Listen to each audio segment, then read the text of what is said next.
Okay, welcome everybody. The prophets of old and what they have to say to us today. Class 2. Anybody have any follow-up questions, comments, observations from last week before we dive in? You're good to go? Okay, let's go in. We're going into Elijah. And this one is idols, idols everywhere. Elijah's really about idols. So we're going to talk about Elijah. We're going to use Elijah as a springboard to think about the idols in the world right now, but I want to start by centering us in prayer. Okay? So will you pray with me? Holy One, you who breathe freedom into dust and call it good, teach us again how to see. Where law has become a weapon, let conscience rise as a counterforce. Where power hides behind piety, let prophets speak with clarity and care. Unmake in us the habits of fear and remake us for courage. When we are tempted to turn away, place in us the ache of empathy. When we grow weary of justice, let us rest not in indifference, but in community. Hold this nation, all nations, in your fierce mercy. Do not let us forget that every child of earth bears your image, and that the wound of one is the wound of all. Amen. Amen. Amen. Okay, Elijah it is. Let's go. So, if you remember last week, we started in by understanding the difference between the majors and the minors. Not the baseball reference, a prophet's reference. Elijah is a major prophet. The only difference between the majors and the minors is the length and the basically intensity of the volume. So Elijah's big. The difference with Elijah, though, let me just go to this, is there's no book of Elijah. So you could go through the whole Hebrew Testament, all of it. You will not find a book of Elijah. Now, everybody else we're going to come to, you're going to be able to find their book. There is not one book of Elijah. You have to pull through and find Elijah in different places. So Elijah is in First Kings and Second Kings primarily, and then in Malachi. And then Elijah's going to show up in the Christian scriptures in the New Testament. And we all know where, because Elijah's going to show up on top of that mountaintop for the transfiguration. So that's where we, as followers of Christ, are going to bump into Elijah most frequency. Okay, who is Elijah? One of our oldest, 9th century BCE. And Elijah's big thing he's going to be known for is opposing foreign gods, and particularly Baal. And he's most famously known for, he announces this drought as this punishment for unfaithfulness. And we'll get into all of this. These are the key points of his story. And then he's going to get into this big battle with the prophets of Baal, and he's going to win. But then his life is going to be threatened by Jezebel. We're going to learn a little bit about Jezebel. And then his story is going to end by him being taken up into heaven in a chariot of fire. That is Elijah's story in a nutshell. Okay. Okay. A couple of really critical things about Elijah. In Jewish tradition, his return is seen as the harbinger of the Messiah. So it makes total sense of why he is on the top of the mountaintop in the Transfiguration. It makes total sense that our gospel writers would incorporate Elijah in Jesus's narrative. It makes total sense why throughout the ages, artists would paint Elijah into so many different paintings because he is understood as the harbinger of the Messiah's arrival, right? That's how Jews understand it, right? He is a prophet in Islam, and he is going to be succeeded by Elisha, who we will not spend a lot of time on. So I think those are the big things I want to talk to you about. So Elijah is our oldest prophet we're going to deal with. So from this point on, we're going to start moving down the timeline. So Elijah is the farthest back we're going to deal with. So when you think about the history of Israel, this is the point in time where the two kingdoms have split. So there's a northern kingdom and a southern kingdom. And this is before the northern kingdom is taken over by the Assyrians, way before the southern kingdom is taken over by Babylon. So this is when the northern kingdom is thriving. And this is when Elijah comes to power. Okay, so what's happening here in the story, here's the background of the story, is the king during the time in the prior chapter had married Jezebel. And Jezebel is a foreigner and not a Jew. And this was pretty common at this point in time, that the kings would marry to develop relations with other states, political stability, right? And Elijah's story is going to introduce, Elijah's story is going to begin with kind of the background of this marriage and kind of the background of, I guess, corruption that Elijah is walking into. Now, the moral crux that Elijah is going to deal with is idolatry and worshiping false gods. And that's the big battle that Elijah is going to come up against. And what he's going to consistently say is that they have to turn away from worshiping the false gods, right? And that their worship of false gods, is the basis of the droughts and the famines in the land.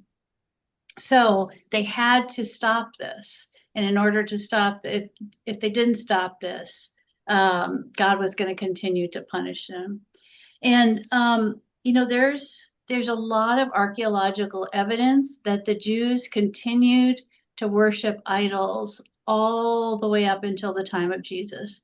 That you can find in Jewish settlements, God and goddess statues, little statues, all the way up. So there's a reason why this was such a big emphasis in the Hebrew scriptures, is because there's some there.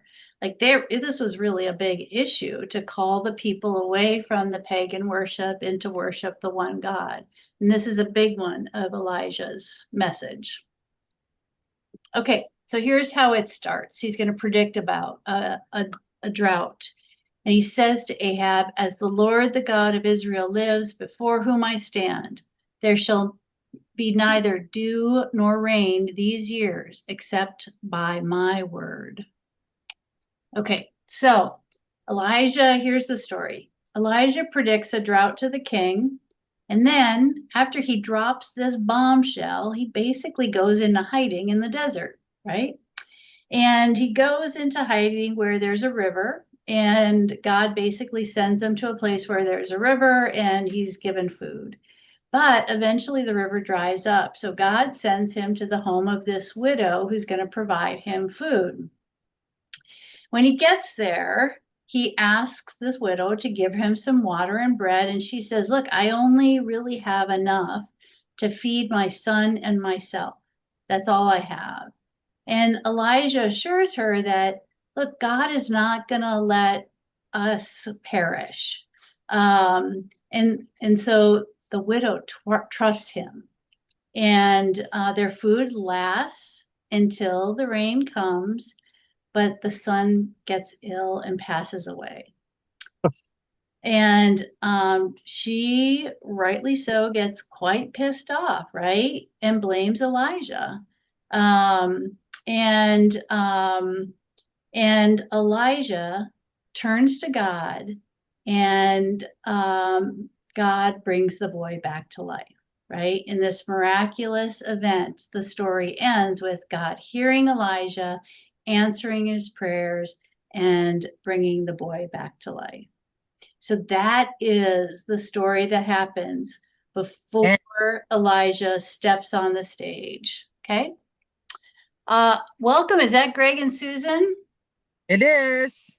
Good to have you all. Welcome. We're just telling the backstory of Elijah. Okay. Now here's what happened though. King Ahab at the same time married Jezebel. And Jezebel worshipped Baal as well as many other gods. And uh, this core conflict between Elijah and Jezebel is going to be over this worship between the gods of Jezebel and Yahweh. And this is the big battle, basically, of the Hebrew scripture between monotheism and paganism. This is all encapsulated in this big battle right here. Okay, so there's not a lot of art that captures Jezebel and Elijah together. They actually, in the biblical narrative, I don't think they ever meet. And so it's all creative imagining of them meeting. But this is Ahab and Jezebel and Elijah meeting at some point imaginative in the future.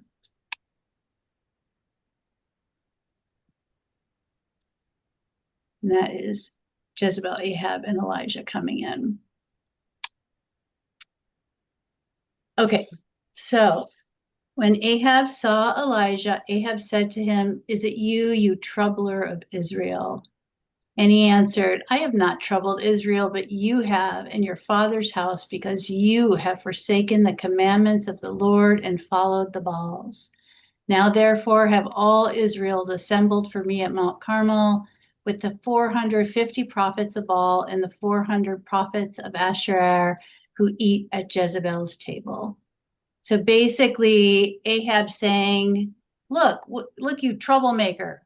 Is this all on you?" And Elijah's saying, "No, dude, this is you. You did this, and I'm here to clean it up. And here's how I'm going to clean it up. I'm going to challenge these false prophets to a battle. And that's how they're going to work it out." And so he is going to invite these prophets to a battle of whose God is more powerful on Mount Carmel. Okay. Okay, Steve, will you read this one? This is a little dramatic one. So you read that one. Okay. Then Elijah said to the prophets of Baal, "Choose for yourselves one bull and prepare it first, for you are many.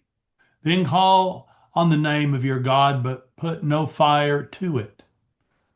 So they took the bull that was given them, preparing it, and called on the name of Baal from morning until noon, crying, "O Baal, answer us." But there was no voice and no answer.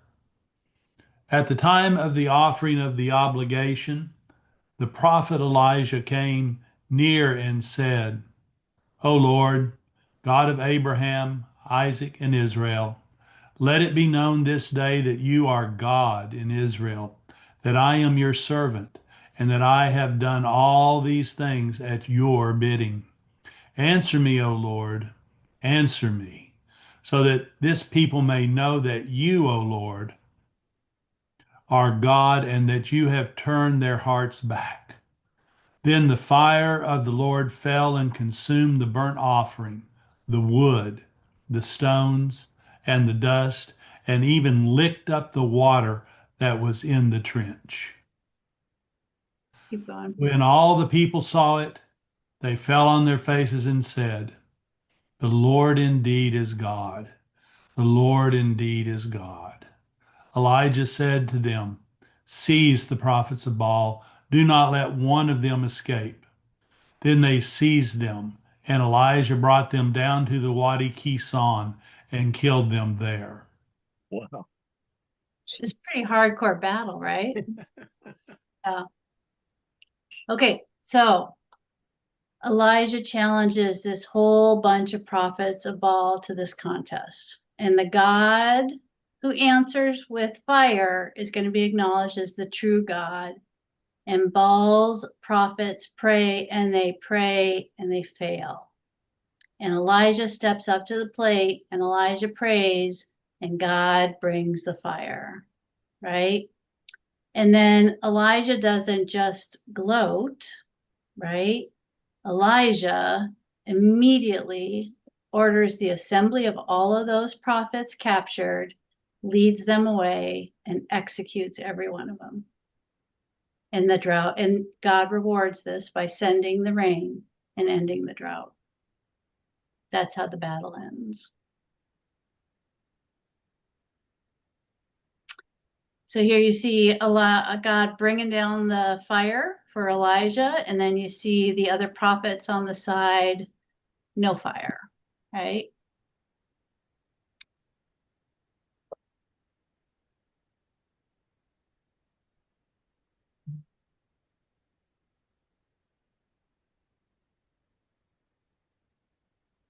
And then I have to throw in a funny meme for y'all.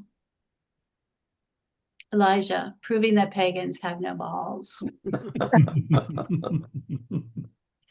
It's hard to find funny memes about Hebrew prophets on the internet. I had to work for that one. I want you to really recognize that took a lot of work there. Okay, so again, after the showdown, Elijah's killed all the prophets, and Ahab goes home to his queen with this news that Baal defeated him, and Yahweh is the undisputed master of the universe, and all of Jezebel's prophets are dead. And Jezebel sends Elijah this menacing message that threatens to slaughter him, just like he has slaughtered all of her prophets. And Elijah is so frightened by this that he flees to Mount Sinai, right? So despite this huge showing of, basically God's outpouring, Elijah's so shaken in his faith that he runs, and he runs to Mount Sinai. And it's there that he's like searching for this sign, and he's searching for a sign. And God meets him not in an earthquake or in a fire or in a giant wind, but in a very, very gentle whisper. And Elijah's given his next prophecy. And Elijah will prophesize that that Jezebel will die, that her body will be devoured by dogs, and that it does come true. So this is what happens on Mount Sinai. And Steve, if you'll read that one to us. This is where God comes to him in the gentle whisper. Then the word of the Lord came to him, saying, "What are you doing here, Elijah?" He answered, "I have been very zealous for the Lord, the God of hosts, for the Israelites have forsaken your covenant, thrown down your altars, and killed your prophets with the sword. I alone am left, and they are seeking my life to take it away."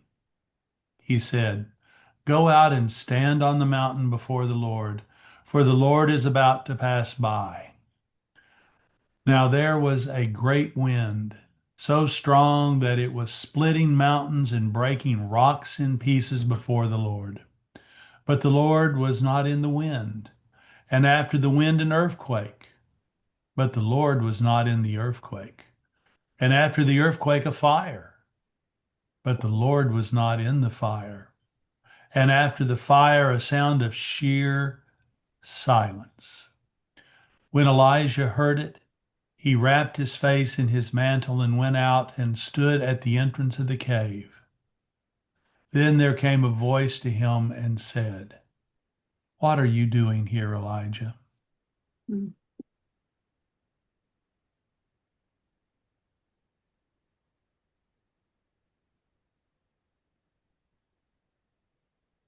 What happened to my sound? So Elijah got the message that God was going to take him away.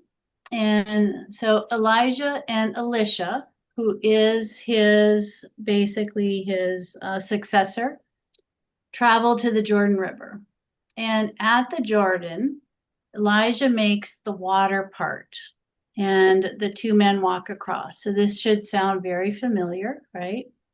And a chariot of fire comes down and separates Elijah and Elisha. And Elijah is taken up into heaven in a whirlwind. And he leaves his cloak behind with his disciple Elisha, who witnesses it. As they continued walking and talking, a chariot of fire and horses of fire separated the two of them, and Elijah ascended in a whirlwind into heaven. Now, the Bible doesn't give us reasons why Elijah was taken directly into heaven. We don't know why this narrative kind of ends this way, and this is where Elijah's story goes.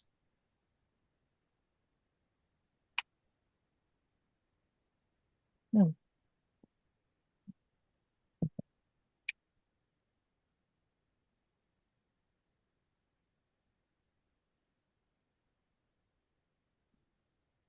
Okay, but Elijah, for followers of Christ, his story does not end when he goes up in that chariot of fire. He's going to appear again on the Mount of, in that moment of transformation on the mountain, a story that's in Matthew, Mark, and Luke.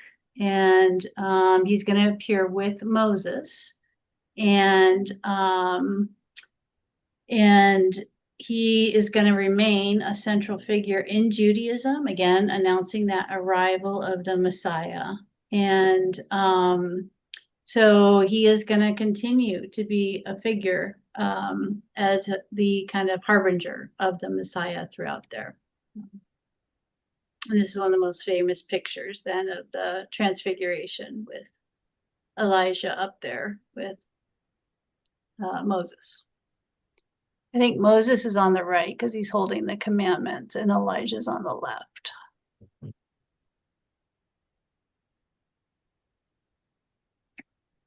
Okay, so I'm going to stop sharing right there. Hold on a second.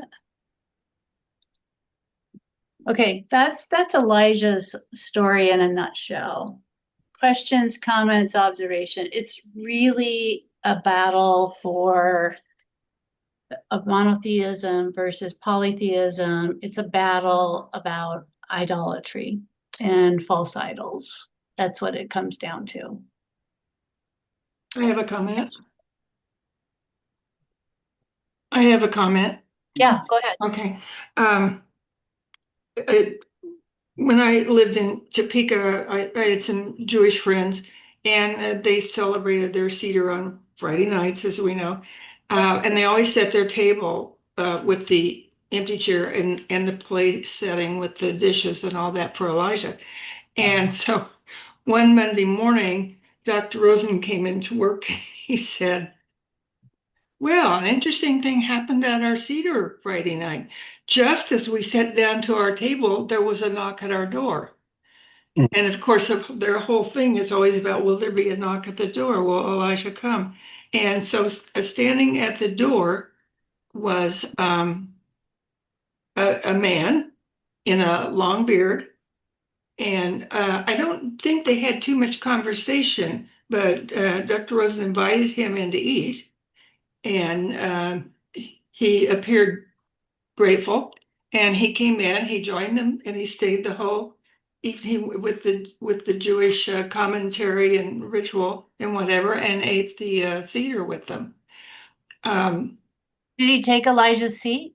Yes, he did. That's where Dr. Rosen directed him, to that chair. Yeah. So, are you aware of what Shirley's talking about?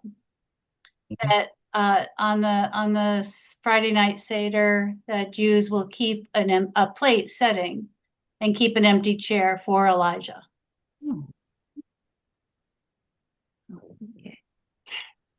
And the story on this man was that he did turn out to be a homeless man living in Topeka, and I don't know, it was something that really touched the Rosens, just the way it happened, and they were very glad they had invited him, and that he was willing to join them. Yeah, yeah, it's a beautiful story. Thank you for sharing it. Okay, now we're going to kind of shift to idolatry in the modern age. So before I share my slides, I want to open it up to you all just to throw out some ideas. What are our modern day false gods? Television. Thoughts on what are our modern day false gods? Money. Greed. Greed, Shopping. shopping, Politicians. politics. Power, Music. Sorry, I missed those. power, Power, Celebrity. celebrity. Mhm. Mhm. Early. And technology. Technology, And wealth. wealth. Did we say power? Mhm. Yes. Yeah. Let me share my slides again. Here's typically the ones that come up.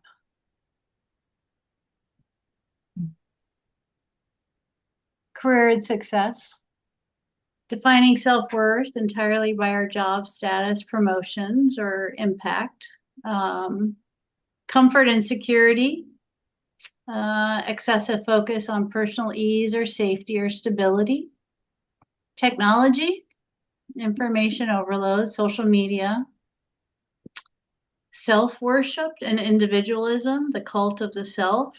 That includes what Steve talks about, celebrity culture, prioritizing personal success and image, power and ambition, seeking control, status, or worldly influence at any cost. Economic systems, capitalism pushed to extremes, prioritizing profit, consumerisms, endless growth over human well-being, and nationalism and political ideologies, unquestioning allegiance to nation, leader, ideology. Those are some of the big, I think, false idols in our country right now. So what I'd like to do is send you into groups, and I have two different questions. I'm going to send you at two different times because I think they're very distinct questions. So Elijah was passionate about calling Israel away from false gods and returning to God. So the first question I'm going to send you about is, how does our idolatry of false gods, and we all have them individually, right? And we have them as a nation. How is that preventing us from being in relationship with God? So the first question is about individual, about ourselves. I'm going to send you out a second time to talk about the collective and us as a nation. But the first one is individually. How is our idolatry of false gods preventing us from being in relationship with God? Okay, everybody clear on that question? yes. Okay, let me go ahead and break these up. So this is gonna, we'll see. I think I'm going to do 3 rooms. Okay, I'm sending you out for 3 rooms, and I'm going to give you about 6 minutes in the rooms for that one. Everybody good on the question on this one? How does idolatry of false gods keep us from relationship with God? Okay, I'll see you back in about 7 minutes. Okay, let's see. Okay, welcome back, everybody. I may have to cut out a little early. I have an appointment to choose a stone for Marlon's grave today. Oh, Sheila. Okay, no worries. You do what you need to do. Thank you. Okay. Reactions, thoughts, inputs. What did y'all come up with? These are hard questions, Marcy. These are the hardest. Sharon Harden's. Profit thing. Yeah. These are tough questions. Mhm. Oh, I'll go first. Good. So for me, I was thinking it as a personal thing, so not a big kind of global thing, but one of the things I struggle with now, I've talked about the way and how much that's important to me, is being judgmental and judging people. It's just something that I'm working on, but it comes up, and it's not like an idol, but it's a thing that's in the way of me being on the path. And so I'm working on it. And we talked about, what judging people, it doesn't do any good for me personally or for that person. That person's not going to change what they're doing or how they feel or what they say or how they act. And, so taking the energy away from that and using it for the good is something to work on. I couldn't come up with like a big idol. Okay. I see it more as when it becomes a distraction. So that you move away from the values that you hope that you are going to have at least most of the time. And certainly you fail at times, but you keep up there as kind of something that you wish you could obtain. And so when you step off from those because you're sort of seduced into this distracting thing, and sometimes it's just to worry about it, though, I think. It's an avoidance issue. Yeah. I think No. there must be a way to look at it and not get into being too judgmental of the self, because that doesn't help anything either. No, it doesn't. It doesn't. It's more awareness. Yeah. Yeah. When I decided to leave the business world, it was very hard for me to start. People wanted to know why, and it was hard to say, well, I'm going to go be a minister. It was like I had to come out of the closet, right?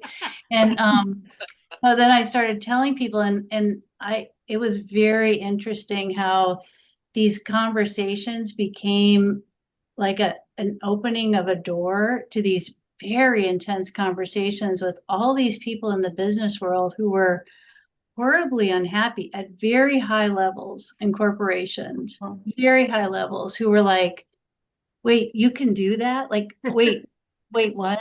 Like, and then the thought of like not doing that kind of constant grind and the 90-hour weeks and the pursuit of the next level up, and kind of stepping away from that was something that it just never occurred to them. And when I said that, they were like, well, I would do X in a second. And it was really fascinating how many people I had conversations with who are doing work that does not bring them value and is not where that feeds their soul and in turn feeds the world. It was really surprising. And I think of that as kind of a false idol as well. So, Yeah. okay, I'm going to send you out for your second one. This is less about the personal, right? And then this is what really the prophets really cared about. The prophets were less about our individual spirituality and more about our corporate spirituality. They wanted us as a people to make changes, right? And so this question has to do with how does our idolatry of false gods as a people prevent us from living into God's dream of justice for all, right? Because that's really what the prophets are looking at, is how does false idolatry of the things that we do as a people, how is our embrace of consumerism, of technology, of power, celebrity, how does that get in the way of God's dream of justice, right? So that's the second question I'm going to send you back into your groups for, okay? And Sheila, when do you think you're going to leave? Because I might rearrange you. Don't put me in a group. I think I'll get going. It's at 3 and I'm about an hour away from there. Okay, and I'm gonna move Sheila. Don't worry about Sheila. I'm gonna move Bernie and Steve to different groups, okay? And I'm gonna give you all about 8 minutes to work on this one. How does our false idolatry as a people get in the way of God's dream of justice? Okay, I'll see you in a bit. And see. So, Diane and Shirley came back a little quick, but you were saying that a lot of the work had been done, but we backslid a bit, huh? Mm-hmm. Yeah, but I also say there were some cracks in our structures. They weren't sufficiently stable, or it wouldn't have happened, especially so quickly. It's like it didn't take much to make it just start to collapse. And this is what we see throughout history. Mhm. Other observations from the groups?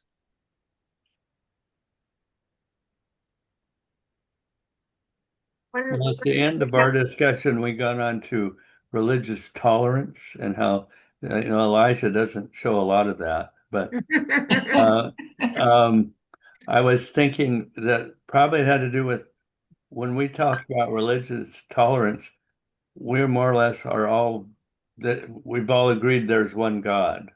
They were not there yet. They were trying to get to that point. And so I think that might have something to do with it. I don't think we all agree though on what that God is. No. No, and I'm not that expert at all the other religions, but I think most of them are monotheistic, aren't they? No. Well, look at the Hinduism. They have lots of different Lots gods. of God. Okay. It doesn't necessarily, I don't think it necessarily takes away their ability to have a what we might think of as a great relationship with God. They have a different way of doing it, and I don't think we should judge them. Okay, so I just want to go back to the question at hand. Any other thoughts about false idols and keeping us away from justice work? I'll tell you, having listened to the artificial intelligence speaker last night, and some of his observations about what's human, Mhm. has me really thinking about in the way that artificial intelligence is going in regards to technology. Like, dang, everything we thought we understood about false idols is going to be like out the window probably within 18 months. And because everything we thought we understood about humanity is going to change so dramatically based on, what he was talking about last night. So it's a very rapidly emerging question, I think. The Yeah, awareness. and just all the ethics on that about if it really because of the introduction of these kinds of supposed advancements, it does it matter if we alter humanity? So it's all these huge ethical concerns that no one looks at. I mean, we don't even look at the death with dignity with much ethical. People are afraid of it. Yeah. It's such a loaded topic. I'm going to go ahead and share my screens because one of the things I do want to do is just talk a little bit about Jezebel. Just because I think she gets a bum rap in this story. So I just want to talk about a little bit about Jezebel and who's writing her story. So Jezebel's story occurs in Kings 1 and 2, and that is written by what's called the deuteristic author, right? So it's a couple of authors, but their primary focus when they're writing this is monotheism, monotheism, monotheism. That's what they're really getting across when they're writing this. And again, archaeological evidence says there's some there. They really did have to fight this battle because they were calling Israel to Yahweh away from the gods, right? And then you have Jezebel entering the scene, and she's kind of like this perfect opportunity for these Bible writers to teach this moral lesson about an evil outcome of worshiping idols, right? So she, from these biblical authors' standpoint, embodies everything that has to be eliminated from Israel to preserve the worship of the one true God. It's like you could not have made a more perfect villain, right? To satisfy their aims, right? Okay, so she comes in. She's from Phoenicia. She's going to marry this newly crowned king. And the Phoenicians worshipped a lot of gods and goddesses, and chief among them was Baal. And when she comes in, she's going to bring these gods and goddesses, especially Baal, with her. And she's going to bring the priest and priestesses with her as well. And this seems to impact her husband because as soon as she's introduced, Ahab builds a sanctuary for Baal in the very heart of Israel. But in return, Jezebel doesn't accept Ahab's God. She holds fast to her God in the center of this Israel and Yahweh center, right? Okay, and remember, the author's goal is stamping out polytheism, right? So you think about everything you've heard about Jezebel. Nowhere in the Bible does it say that Jezebel is unfaithful. Nowhere does it say that she's got loose morals either while he's alive or after. Not there. She's a loyal, faithful spouse. But how she is a spouse to Ahab is deemed offensive to the author because she remains faithful to her religion. She is also branded a harlot, but remember, the word harlot is used throughout the Hebrew scriptures as somebody who does not worship one God. And it's even applied to Israel throughout it, right? Israel is referred to as a harlot several times, right? Oh. Okay, so in the Torah, and you think back to those of you who did the Genesis story with me, the Israelites are very ethnocentric, very xenophobic people. They do not like to marry outside. That goes all the way back to the earliest stories of Abraham. Don't marry outside. And the outsiders are viewed unfavorably. You have to marry within. And so Jezebel is an outsider. And so you have this person who has their gods and goddesses coming into a state where it's a lone masculine deity, right? And in the midst of all of this pressure, she's going to remain loyal to her religious upbringing, and she's going to remain loyal to her cultural identity throughout it all, right? So, perhaps she optimistically believes she can be the voice of religious tolerance, right? And maybe she can be the voice to give an openness to religious tolerance for those who do worship Baal, who live in Israel. And they do. There's a lot of them that live in Israel. And maybe she's an ambassador that could, invite and unite the lands to cultural pluralism, economic prosperity, regional peace. Maybe she is all of those things. I'm not going to do the prayer today, but just when we think of Jezebel, we think of such not negative connotations. And it's one of those lessons in the Bible that when you go back and you actually read the stories, what we think we know about Jezebel just simply isn't in the story. And we need to do a really close reading before we really kind of make our own assumptions about who Jezebel was. So it seems like a classic reaction to a woman that has any kind of acclaim or power to have her sexuality attacked. correct. And it's a name that then has been put on women who tend to be outspoken from that point in time. Yeah. So. Okay, next week we're taking on Jonah and Christian nationalism. So I think that'll be a fun one. I think it will be very insightful, and it's a good story regardless. So next Tuesday, Jonah and Christian nationalism, okay? Okay, thank you all. Thank you. Thank you.